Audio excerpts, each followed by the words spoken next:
10 రహస్యమైన మందిరాల గురించి ఈ రోజు వీడియోలో తెలుసుకుందాం. ఈ మందిరాల యొక్క రహస్యం సైన్స్ కి కూడా అంతు చిక్కడం లేదు. అందుకని వీడియోని ఎక్కడ స్కిప్ చేయకుండా పూర్తిగా చూడండి. మరింకెందుకు ఆలస్యం, let's start our today's episode. ముందుగా నెంబర్ 10 వీరభద్ర టెంపుల్, లేపాక్షి, ఆంధ్రప్రదేశ్. ప్రపంచవ్యాప్తంగా శివుడికి ఎన్నో మందిరాలున్నాయి. ప్రతి మందిరంలో కూడా ఏదో ఒక రహస్యం ఉంది. అయితే ఈ వీరభద్ర టెంపుల్, లేపాక్షి, ఆంధ్రప్రదేశ్లో ఉంది. ఇంత విశాలమైన మందిరం యొక్క పూర్తి భాగాన్ని కేవలం ఒక్క స్తంభం మాత్రమే మోస్తుంది. ఇక్కడ ఆశ్చర్యం కలిగించే విషయం ఏంటంటే ఆ స్తంభం గాల్లో వేలాడుతూ ఉంది. అదే మందిరంలో ఎన్నో స్తంభాలున్నాయి, కానీ గాల్లో వేలాడుతున్న ఈ ఒక్క స్తంభం వెనుక మాత్రం ఎన్నో అద్భుతాలు దాగి ఉన్నాయి. ఆంధ్రప్రదేశ్ రాష్ట్రంలో అనంతపురం జిల్లాలో ఉన్న లేపాక్షిలో శివుడి మందిరం ఉంది. ఈ మందిరంలో శివుడి భయంకరమైన రూపమైన వీరభద్రుడు కొలువై ఉన్నాడు. అందుకే ఈ మందిరాన్ని వీరభద్ర మందిరం అని కూడా అంటారు. అంతేకాదు హ్యాంగింగ్ పిల్లర్ టెంపుల్ అనే పేరుతో కూడా ప్రపంచవ్యాప్తంగా ప్రఖ్యాతి పొందింది. ఈ మందిరంలో మొత్తం 70 స్తంభాలున్నాయి. కానీ గాల్లో ఉన్న ఈ ఒక్క స్తంభం మీదే పూర్తి మందిరం భారం ఆధారపడి ఉంది. ఈ స్తంభాన్ని ఆకాశ స్తంభం అని కూడా అంటారు. అందుకే ఈ స్తంభం నేల నుంచి 1/2 ఇంచు పైన వేలాడుతూ ఉంటుంది. ఇక number 9 Anantha Padmanabha lake temple, Kerala. కేరళలో ఉన్న అనంత పద్మనాభ లేక్ టెంపుల్ చాలా ప్రత్యేకమైంది. దీని రహస్యం ఏంటంటే ఈ టెంపుల్ కి ఒక వేటాడే జంతువు రక్షణగా ఉంది. కానీ ఆ జంతువు కేవలం శాకాహారాన్ని మాత్రమే తింటుంది. కేవలం మాంసాహారాన్ని మాత్రమే తినే ఒక మొసలి అక్కడ మాత్రం అన్నం మరియు గుడి ప్రసాదాన్ని మాత్రమే తిని బ్రతుకుతోంది. పూజ జరిగిన తర్వాత భక్తులు ఈ మొసలికి ప్రసాదాన్ని తినిపిస్తూ ఉంటారు. దాదాపు గత 70 సంవత్సరాల నుంచి కూడా ఈ మొసలి అదే సరస్సులో నివసిస్తోంది. మనుషులకి ఎలాంటి హాని చేయకుండా వాళ్లతో కలిసిపోతుంది. కేరళలో ఉన్న ఈ మందిరం యొక్క హిస్టరీ 9 శతాబ్దాలకు చెందింది. మండపం పైకప్పు కింద ఉన్న ఒక చెక్క మీద విష్ణుమూర్తి దశావతారాలు చెక్కి ఉన్నాయి. మందిరం పూజారికి మరియు శాకాహార మొసలి మధ్య మంచి బంధం ఉంది. ఒకానొక రోజు మొసలి సరస్సు నుంచి మందిర ప్రాంగణంలోకి వచ్చేసింది. అప్పుడు పూజారి ఆ మొసలిని నీటిలోకి వెళ్లమని చెప్తే వెంటనే సరస్సులోకి వెళ్లిపోయింది. అయితే ఇక్కడ దుఃఖించాల్సిన విషయం ఏంటంటే మందిరానికి ఎన్నో సంవత్సరాలుగా రక్షణగా ఉన్న ఈ మొసలి గత సంవత్సరం చనిపోయింది. ఆ రోజు చాలా మంది భక్తులొచ్చి ఆ మొసలి దేహాన్ని సాంప్రదాయబద్ధంగా పూడ్చిపెట్టారు. నంబర్ 8 బిజిలీ మహాదేవ్ టెంపుల్, కుల్లు, హిమాచల్ ప్రదేశ్. బిజిలీ మహాదేవుని మందిరం చాలా అందంగా ఉంటుంది. ఇది ఒక పర్వత శిఖరంపై ఉంది. ఈ మందిరం మీద పిడుగులు పడుతున్నప్పుడు ఆ దృశ్యం చూడడానికి చాలా అద్భుతంగా ఉంటుంది. ప్రతి 12 సంవత్సరాలకి ఒకసారి ఈ మందిరం మీద పిడుగు పడుతూ ఉంటుంది. అలాంటి సంఘటన జరిగిన తర్వాత శివలింగం విచ్ఛిన్నం అయిపోతుంది. ఆ తరువాత పూజారి వెన్నతో ఆ శివలింగాన్ని జోడిస్తారు. దాంతో ఆ లింగం తన పూర్వ రూపానికి వస్తుంది. బిజిలీ మహాదేవుని మందిరం కాశ్వరి గ్రామంలో చాలా ఎత్తులో ఉంది. ఇది చాలా ప్రాచీనమైంది. అందుకే భారతదేశంలో ఉన్న అతి పురాతనమైన మందిరాల్లో దీన్ని కూడా చెప్పుకుంటారు. పిడుగు పడ్డం వల్ల విచ్ఛిన్నమైన శివలింగం పూజారి వెన్నతో అతికించగానే పూర్వస్వరూపానికి వచ్చేస్తుంది. ఈ మందిర రహస్యాల వెనుక ఎన్నో పౌరాణిక కథలున్నాయి.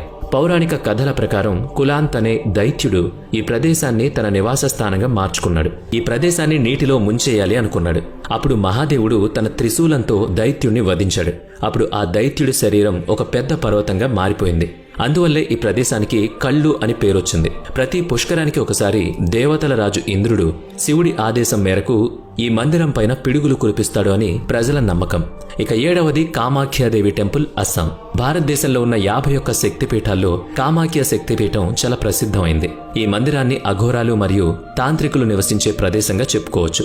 అస్సాం రాజధాని డిస్పూర్ నుంచి 7 కిలోమీటర్ల దూరంలో ఉన్న ఈ శక్తిపీఠం నీలంచల్ పర్వతం నుంచి 10 కిలోమీటర్ల దూరంలో ఉంది. అన్ని శక్తిపీఠాల్లో కామాఖ్య మందిరాన్ని మహాశక్తిపీఠం అని నమ్ముతారు. ఈ మందిరంలో దుర్గాదేవికి సంబంధించిన ఎలాంటి విగ్రహాలు కూడా మనకి కనిపించవు. ఎందుకంటే ఈ మందిరంలో ఒక చిన్న కొలను ఉంది. అది ఎప్పుడూ పూలతో నిండి ఉంటుంది. ఆ కొలనులో ఎప్పుడూ నీళ్లుంటాయి. చమత్కారాలతో నిండి ఉన్న ఈ మందిరంలో అమ్మవారి యోనికి పూజలు జరుగుతూ ఉంటాయి.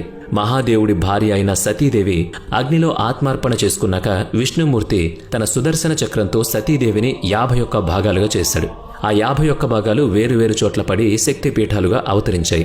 యోని భాగం మాత్రం ఈ ప్రదేశంలో పడింది. అందువల్ల కామాఖ్య శక్తిపీఠాన్ని మహాశక్తిపీఠంగా చెప్తూ ఉంటారు. ప్రతి సంవత్సరం కూడా కొన్ని లక్షల మంది భక్తులకు ఇక్కడికి వస్తూ ఉంటారు.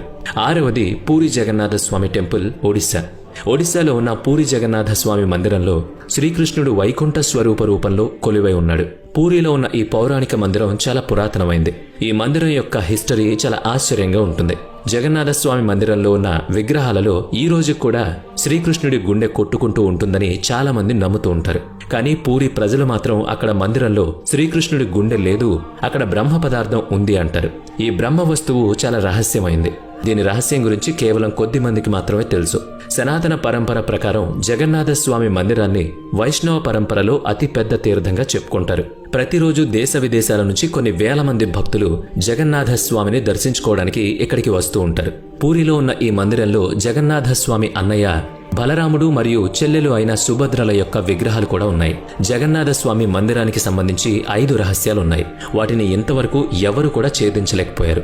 జగన్నాథ స్వామి ఆలయంలో ప్రసాదాన్ని తయారు చేయడానికి 7 కుండల్ని ఒకదాని మీద ఒకటి పెడతారు. అన్నిటికంటే పైన ఉన్న కుండలో ప్రసాదం ముందుగా తయారవుతుంది. తర్వాత దాని కింద ఉన్న కుండలో ప్రసాదం తయారవుతుంది. అలా ఇదే క్రమంలో కుండలో ఉన్న ప్రసాదం తయారు చేయబడుతుంది. అన్నిటికంటే కింద ఉన్న కుండలో ప్రసాదం చివరిగా తయారవుతుంది. ఇది వినడానికి చాలా ఆశ్చర్యకరంగా ఉంది. జగన్నాథ స్వామి మందిరానికి పైన ఉన్న జెండా ఎప్పుడు కూడా గాలి దిశకి విపరీతంగా ఎదురుగా ఎగురుతుంది. ఈ మందిరం 214 అడుగుల ఎత్తుంటుంది. ఇంత ఎత్తు ఉన్నప్పటికీ ఒక్క పక్షి కూడా మందిరంపై కూర్చోదు. విమానాలు కూడా మందిరంపై నుంచి ఎగరవు. ప్రతి 12 సంవత్సరాలకి ఒకసారి మందిరంలో ఉన్న 3 విగ్రహాలను మారుస్తూ ఉంటారు. విగ్రహాలను మారుస్తున్న సమయంలో నగరంలో కరెంట్ కట్ చేస్తారు. ఆ సమయంలో కేవలం పూజారి మాత్రమే మందిరంలోకి వెళతారు. 5వది మతంగేశ్వర్ టెంపుల్, మధ్యప్రదేశ్. ప్రతి సంవత్సరం కార్తీక మాసంలో పౌర్ణమి రోజున ఒక గుండె సైజులో మందిరంలో ఉన్న శివలింగం పొడవు పెరుగుతుంది. మధ్యప్రదేశ్లో ఈ మతంగేశ్వర్ మందిరం ప్రపంచవ్యాప్తంగా ప్రసిద్ధి చెందింది. యునెస్కో దీన్ని ప్రపంచ వారసత్వ సంపదగా పేర్కొంది. హిస్టరీ ప్రకారం ఈ ప్రదేశంలో 85 మందిరాలు ఉండేవి. కానీ ఈ రోజు కేవలం 25 మందిరాలు మాత్రమే మిగిలున్నాయి. అన్ని మందిరాల్లో మతంగేశ్వర స్వామి మందిరం చాలా ప్రత్యేకమైనది ఉంటుంది. ఎందుకంటే ఈ మందిరంలో ఉన్న శివలింగం ప్రతి సంవత్సరం కూడా శరద్ పౌర్ణమి రోజున 1 ఇంచు పొడవు పెరుగుతుంది. ప్రతి సంవత్సరం శివలింగం యొక్క పొడవును కొలుస్తూ ఉంటారు. దీని వెనుకున్న రహస్యం తెలుసుకోవడానికి ఎక్స్పర్ట్స్ రీసెర్చ్ కూడా చేశారు. కానీ ఆ రహస్యాన్ని ఇప్పటికీ కనుగొనలేకపోయారు. మందిరంలో ఉన్న శివలింగం భూమి లోపల 9 అడుగుల లోతు వరకు ఉంది. అలాగే బయట కూడా అంతే ఎత్తు ఉంది అని అక్కడ పూజారి చెప్పుకొచ్చారు. 4వది నిధివన్ టెంపుల్, ఉత్తరప్రదేశ్. ఉత్తరప్రదేశ్ వృందావన్లో ఉన్న నిధివన్ భారతదేశంలో ఉన్న అత్యంత రహస్యమైన ప్రదేశాల్లో ఒకటి అని చెప్పొచ్చు. ఎందుకంటే ఈ రోజు కూడా ప్రతిరోజు రాత్రి శ్రీకృష్ణుడు గోపికలతో కలిసి నృత్యం చేస్తూ ఉంటాడు అని అక్కడి ప్రజల నమ్మకం. అందుకని నిధివన్ను సాయంత్రం అయ్యేసరికి మూసివేస్తారు. ఆ తర్వాత ఆ ప్రదేశంలో ఎవరూ కూడా ఉండరు. చివరికి పశుపక్షాదులు కూడా సాయంత్రం అయ్యేసరికి అక్కడి నుంచి వెళ్లిపోతాయి. ఒకవేళ ఎవరైనా దొంగచాటుగా అక్కడ ఏం జరుగుతుందో తెలుసుకోవాలని ప్రయత్నిస్తే మాత్రం వాళ్ళు పిచ్చివాళ్లుగా మారిపోతారు. అలాంటి ఒక సంఘటన 10 సంవత్సరాల ముందు జరిగింది. జైపూర్ నుంచి వచ్చిన ఒక కృష్ణ భక్తుడు రాసలీలలు చూడ్డానికి నిధివన్లో దాక్కున్నాడు. ఉదయాన్నే నిధివన్ గేటు తీసేసరికి అతను స్పృహ తప్పి నేల మీద పడిపోయి ఉన్నాడు. అతని మానసిక సంతులనం దెబ్బతింది. ఇలాంటి ఎన్నో కథలు అక్కడ ప్రజలు చెప్తూ ఉన్నారు. అలాంటి ఇంకో ఘటన ఏంటంటే నిధివన్ లోపల ఉన్న రంగ్ మహల్ లోపలికి రోజు రాత్రి సమయంలో రాధాకృష్ణులు వస్తూ ఉంటారు అని కూడా చెప్తూ ఉంటారు. అందుకే రంగ్ మహల్లో సాయంత్రం 7 గంటలకి ముందు పూల పాన్పును రెడీ చేస్తారు. ఉదయాన్నే 5 గంటలకు రంగ్ మహల్ లోపలికి వెళ్లి చూస్తే పూల పాన్పు అంతా చిందరవందరగా ఉంటుంది అని అక్కడ ప్రజలు చెప్తూ ఉంటారు.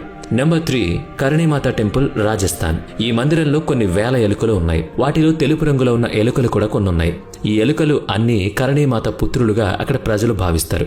అందుకే అక్కడ ఎలుకల్ని కూడా పూజిస్తారు. ఎలుకలు ఎంగిలి చేసిన దాన్నే ప్రసాదంగా సేవిస్తారు. అయితే అక్కడ ఈ రోజు వరకు ఎలుకల వల్ల ఎలాంటి రోగం రాలేదు. ఈ మందిరంలో ఉన్న వాస్తుకళ మొఘలుల కాలానికి సంబంధించిందని చెప్తారు. ఈ మందిరం ఎంత రహస్యంగా అనిపిస్తుందో అంతే అందంగా కూడా ఉంటుంది. 2వది జ్వాలాదేవి టెంపుల్, హిమాచల్ ప్రదేశ్. భారతదేశంలో ఉన్న 51 శక్తిపీఠాల్లో జ్వాలాదేవి టెంపుల్ కూడా ఒక శక్తిపీఠం అవుతుంది. ఈ మందిరం చాలా ప్రసిద్ధమైంది. పౌరాణిక కథల ప్రకారం ఈ ప్రదేశంలో సతీదేవి నాలుక పడింది. శివుడు ఇక్కడ ఉన్మత్ భైరవ్ రూపంలో కొలువై ఉన్నాడు. ఈ మందిరం యొక్క ప్రత్యేకత ఏంటంటే ఇక్కడ ఎలాంటి విగ్రహం కూడా ఉండదు. భూమి లోపల నుంచి వస్తున్న జ్వాలలకి పూజలు చేస్తూ ఉంటారు. అయితే ఈ జ్వాలలు ఇక్కడికి ఎలా వస్తున్నాయనే రహస్యం మాత్రం ఇప్పటికీ కనిపెట్టలేకపోయారు. అలాగే ఈ జ్వాలలను ఎవరూ కూడా ఆపలేకపోయారు. ఈ జ్వాలాదేవి మందిరంలో నూనె లేకుండా మొత్తం 9 జ్వాలలు వెలుగుతాయి. ఇవి మాత యొక్క 9 స్వరూపాలకి ప్రతీక అవుతాయి. మందిరంలో వెలుగుతున్న అతి పెద్ద జ్వాలను జ్వాలాదేవిగా భావిస్తారు. ఈ మందిరాన్ని భూమిచంద్ మహారాజు నిర్మించారు. ఆ తర్వాత 1835లో రణ్జీత్ సింగ్ మరియు సంసార్ చంద్ మహారాజులు ఈ మందిరాన్ని పునర్నిర్మించారు. ఈ మందిరం వెనుక ఉన్న రహస్యం గురించి తెలుసుకోవడానికి బ్రిటిషర్స్ చాలా ప్రయత్నించారు, కానీ ఏం తెలుసుకోలేకపోయారు. స్వాతంత్రం తర్వాత కూడా ఎంతో మంది సైంటిస్టులు ప్రయత్నించారు, కానీ వారికి కూడా ఏం తెలియలేదు. అలా ఇది ఇప్పటికీ కూడా ఒక రహస్యంగానే ఉంది. ఇక నెంబర్ 1 కైలాస టెంపుల్, మహారాష్ట్ర. కైలాస మందిరం మహారాష్ట్ర ఔరంగాబాద్ జిల్లాలో ఉన్న ఎల్లోరాలో ఉంది.